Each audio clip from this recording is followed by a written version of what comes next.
Hi, everyone. Thank you for joining me today. Today, I feel fantastic. Thank you for joining me on this journey. I believe the last 5 videos were what I call the Pray, Help Me Pray series, where I recently detected that I had allowed myself to slip away from the embrace of the divine, from the voice of the self, from the guidance of my inner being, from my fundamental state of being, of peace, love, and joy. I can get into all of that, but essentially, I started to worry and started to get anxious and started to get impatient and started to interact with the egos of other people rather than from the ego within myself, rather than anchoring myself in the self and finding and addressing the self in others, in the world around me. I had slipped away from that, fundamentally caused by a root pain pattern of fear of scarcity to be specific, and uh, a trauma response of being um, particularly upset at people for apparently being unfair to me. So I just allowed that to spiral and spiral and spiral. And by grace, by the intervention of my spirit, I became aware of the fact that I was no longer dwelling in that peace. And then I went through this series with you. I asked for help from a higher place. I surrendered all the layers of my system, my mind, my emotions, my energy, and my body, and my will, and my physical world. I surrendered it to the self inside. I allowed the self to enter all of those layers and act and fill and heal. I recognized the pain patterns inside of me. I acknowledged them. I forgave people in the present and in the past, forgave myself, and forgave my opinion of the divine also, which often happens when we feel alone or betrayed or wronged in any way. Um, and I observed those tendencies within my ego and I transmuted them. So that was just really, really wonderful. Um, and I allowed myself to simply be, to feel the state, the kingdom of heaven, to feel that state that we're supposed to feel anytime we don't slip into blind unconscious awareness of mental thought streams and egoic pain bodies. The behind all of that, if you drop all of that, you enter heaven. Heaven is not a place to attain, it is something to hear. um I like to describe it as your favorite song playing on the radio somewhere out in public, and this is it. You can't rewind and replay it. It's just like in on the speakers in a store or something, and your favorite song is playing. But if you think about the quarrel you had this morning, or if you worry about what you're going to do later today, or if you whatever in your mind, you're going to miss your favorite song. The kingdom of heaven is just like that. And we all have our favorite pains. I know it sounds callous to say it, but it is the honest truth. We have familiar pains that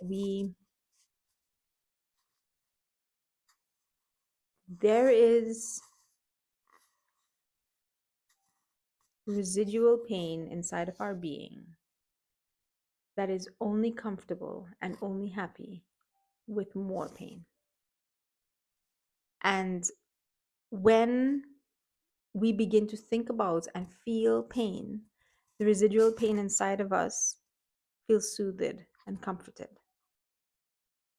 And well, that's a short version of it.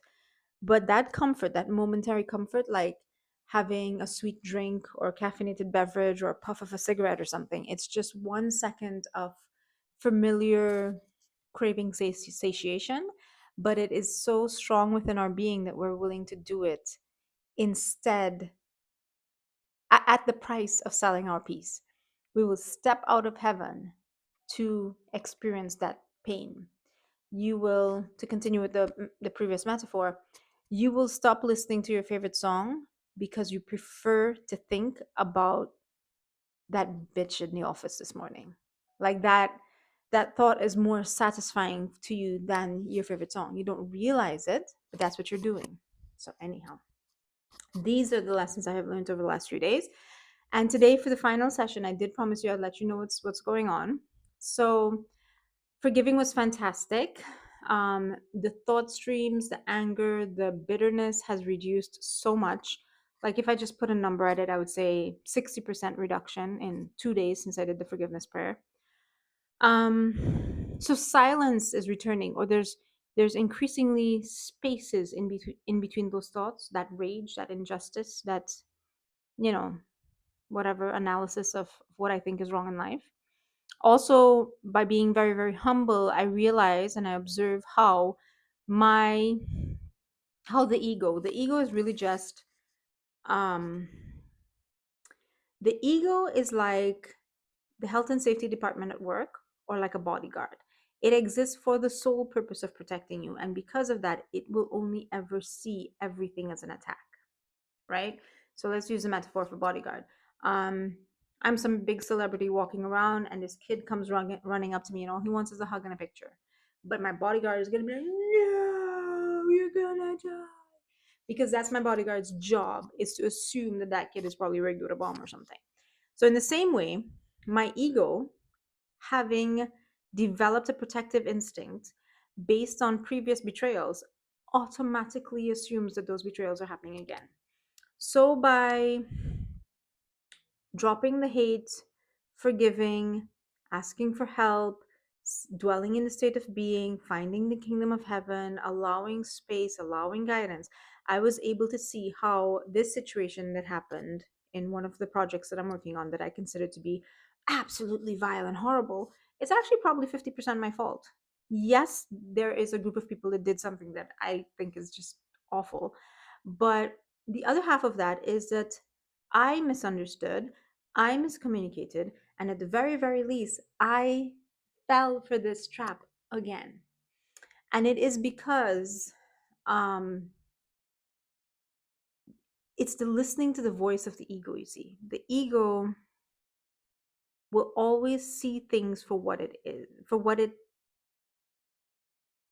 the pain inside of it makes it see. And it will convince you of that. That is why, if you look through the eyes of the ego, what you see in the world is, in fact, an illusion, right? Maya, in the yogic culture. Um, Maya is, this is a horrible metaphor, but I'm just going to lean into the metaphor and keep going with it. Um, the metaphor with the celebrity, the kid, and the bodyguard, right? The bodyguard being the ego. If I listen to if somebody's interviewing the bodyguard afterwards, what's going on, what happened, what, I saw that there was a situation, the bodyguard will be like, yeah, there's a kid and there's a threat and the kid wanted to kill her and there's all these kids that are trying to kill her. And the narrative from the bodyguard's perspective, if you choose to believe it, is that you live in a world where there's a bunch of kids who are out to kill you, that there's a bunch of people out to kill you, and they're using kids as yeah, they're strapping the bombs to the kids and sending the kids to you. And you can choose to listen to that, but you also have to know that that bodyguard is very, very biased, very traumatized, and you need to not listen to him. And that the truth of the world is probably 90% less bad than what he's telling you. And you have to choose to listen to something else. And that something else is the voice of the divine, the guidance that comes from the divine. I know I'm digressing here, not the best metaphor in the world, but still, you get my point, right? If you look through the eyes of the divine, you realize, oh my goodness, there's a bunch of kids out there that love you. Your content relates to all these kids, and they want to come hug you, and they want a picture with you, and they're so proud to be around you, and they just think you're such a beautiful person. And isn't it wonderful that you're connecting with community, and isn't it wonderful that you're family friendly, and isn't it wonderful that kids are so full of love? Those are two realities. Those are two realities that you can perceive at the same, well, two different people can perceive of the same world. And you can either perceive the world, the illusion of the world, based on what your ego is telling you, or you can perceive the truth of the world based on what yourself is telling you. But there's only one thing you can do. What you are is the free will to choose which one of these people to listen to, which one of these sets of eyes or perspectives to look out from. So you really have to make time to listen to the divine. So I talked to you about in, I think it was day 4 maybe of this series, where we talked about the kingdom of heaven. Um, Repeatedly, if you go through the channel, you'll find that I talk about being. These are all very, very simple states. It is just simply the state of, for a few minutes, I'm not going to identify with the thought stream of the mind, with the pain of the ego. I'm just going to allow the truth of existence to rise to the surface. And the way you know that you're existing in that truth is that you are experiencing peace, love, and joy. Because the truth of your existence, I know it sounds too simple to be true, but I would not lie to you. I'm not lying to you. This is the truth. You, if you can find a way to get that critic in your mind to shut up, well, he won't shut up. But if you can find a way to not listen to him, to listen to silence that is louder than his words, you will feel the deepest, widest, most perfect peace.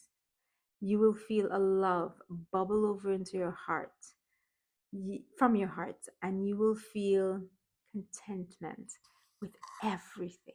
You will. I have no reason to lie to you. I promise you, it's as simple as that. So go back and listen to the being meditations, which were like 15, 20 videos ago. Go back and listen to the Kingdom of Heaven prayer, which was like 2 days ago. And today I want to talk about how simple it is to listen. You have to find times in your day to listen. Chant a mantra, do breath work, go for a walk in nature, um, do meditation, go to a sacred site, go to a sacred building, a temple, a church, or whatever. There's a church. I'm very blessed to have a Catholic monastery at the top of a mountain not far from me. And so many people have prayed there for so long that you just have to just arrive there and just silence. Just, it's amazing. Amazing.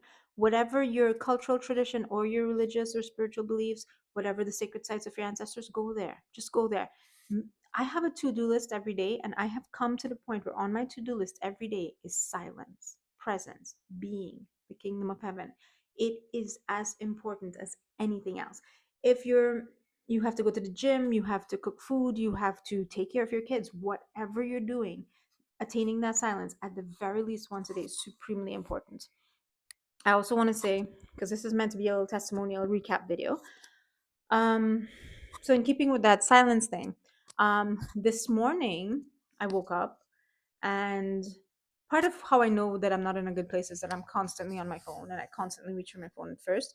So I've disciplined myself to not do that, keep the phone in a separate room. Yes, the alarm goes off in another room, but that's fine. I'm not gonna die from that. Get up, turn off the alarm. Um, and I lay in bed for a few minutes, and I resist the urge to start listing the things that I'm going to do today. I resist the urge to pick up my phone, and I resist that there's a surge where all of the thoughts that you dropped yesterday come back to you. I resist that. I breathe through it. I'm not yet, not yet. Silence first, silence first. And the thoughts that I do allow are thoughts of gratitude, but then I just breathe away any doing or worrying thoughts.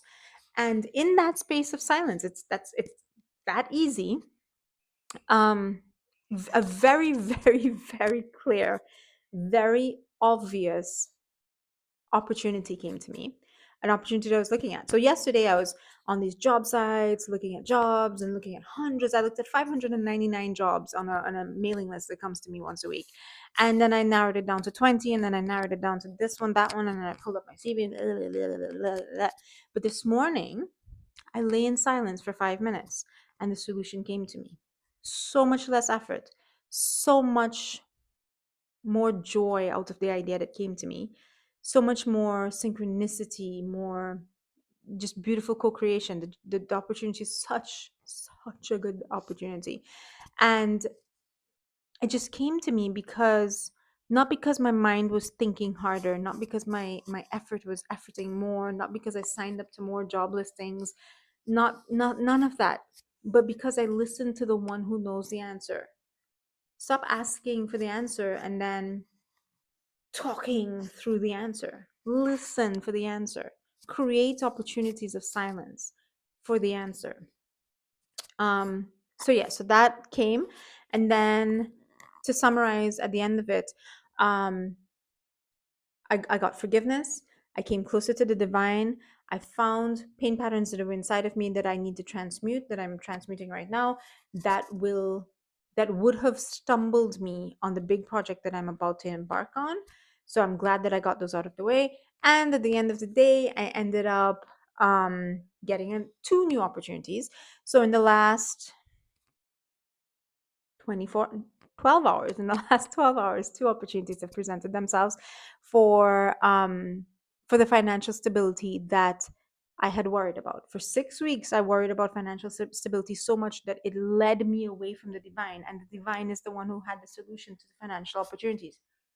Oh my goodness, it's such a trap. It's such a trap, but you guys have to be vigilant. You have to measure each and every day, not with did I go to the gym, not with did I stick to the diet plan that I have for myself, not with did I meet all my deadlines. No. The one and only thing that you absolutely have to say is did I listen for the voice of my spirit? Did I connect with the stillness inside of me? Did I seek the kingdom of heaven? That is what you have to do. So, anyhow, I could say it a million different ways, but the summary of this 5-day journey is that I am well. I have learned that my inner being is perfectly well and just as perfect as it has ever been. I have learned ways to further purify and cleanse my mind and ego, and I have physically improved the physical conditions in my world. Come on. I mean, it's that easy. We're not here to measure miracles. We're not here to measure progress in that sense. But I want to show you that everything is within that spirit.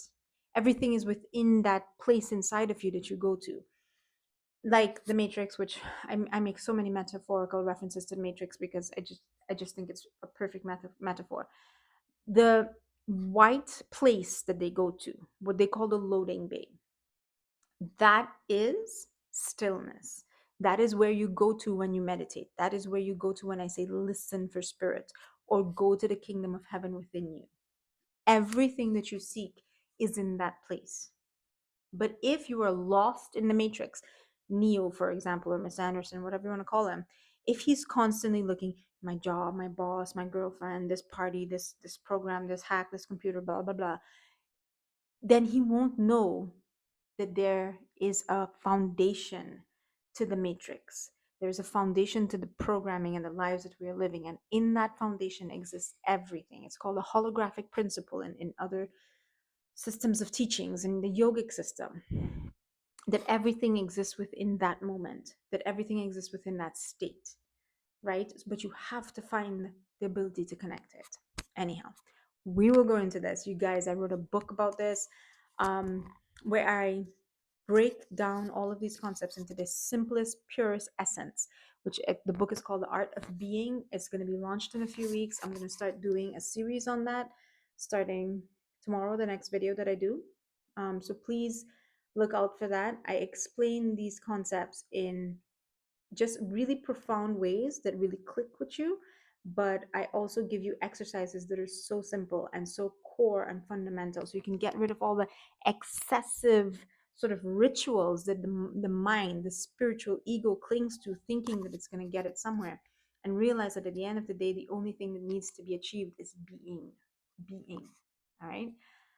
Um, so I know I asked you guys to help me pray and witness my prayer, but there isn't really a way for me to demonstrate this prayer with you, which is another thing. I want to start these group sessions where we can meet live for like an hour or 2 hours or something, and we can do these sort of teachings.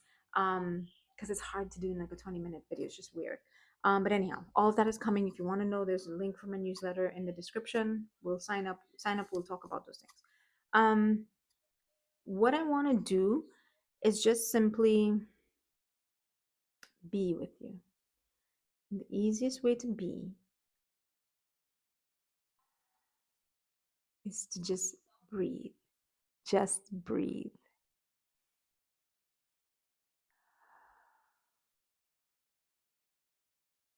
If the thoughts are overwhelming you, breathe through them.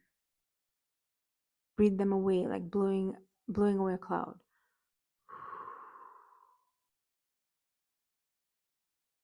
And if your emotions and your energy and your anxiety are tumbling through your system, breathe them into calmness and stillness.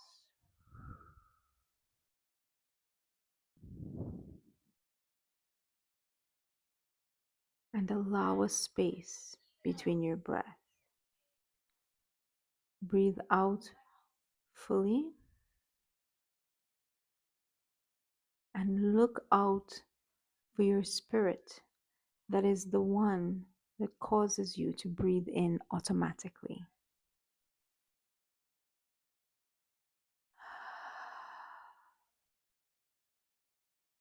Your spirit is always there. Your spirit has not missed a beat, not even once.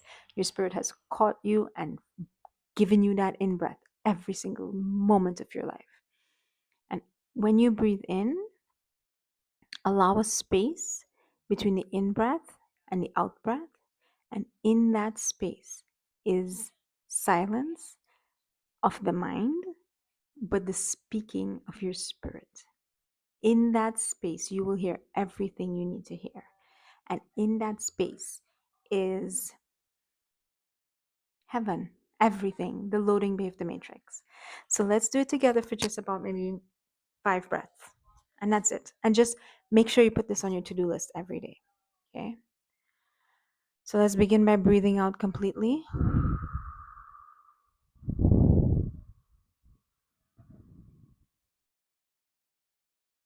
And observe the in breath naturally.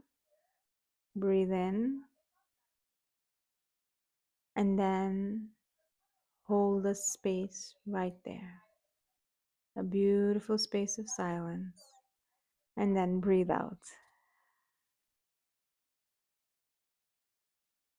And just observe how naturally you breathe in. And hold a space of silence. And breathe out. Observe how the in breath occurs. And then hold a space of silence. And then breathe out. And one last time, just be grateful for whoever it is that's breathing in. And pause in stillness, alert awareness, and breathe out again. Thank you all so much. Um, and I look forward to talking about being and sharing these things with you soon. Okay? Have a wonderful day, everyone. Bye.